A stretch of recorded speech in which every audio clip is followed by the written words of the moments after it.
कराची में मुहाफिज ने फांसी देकर नौजवान मालिक की जान ले ली। पुलिस का कहना है कि कातिल 7 माह से डीआईजी के बंगले पर ड्यूटी दे रहा था। कत्ल के बाद दरवाजा तोड़कर इसे गिरफ्तार किया गया। तो कातिल को हमने ढूंढा, वो अंदर कमरे में दरवाजा बंद करके बैठा हुआ था, दरवाजा नहीं खोल रहा था।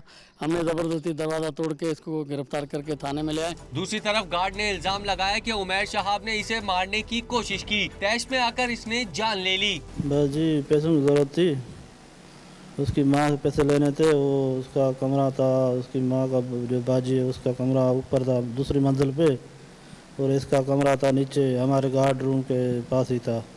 उसको मैंने बोला कि मुझे ऊपर जाना है, उसने मेरे साथ हाथापाई की और मुझे मारने की कोशिश की, लेकिन वो खुद मर गया। मकतूल खैबर पख्तूनख्वा के डीआईजी इंस्पेक्शन एंड इंक्वायरीज का बेटा था। पुलिस ने लाश पोस्टमार्टम के लिए अस्पताल मुंतकिल कर दी। वाक़े का मुकदमा मकतूल के वालिद की पेशावर से कराची आमद के बाद दर्ज किया जाएगा।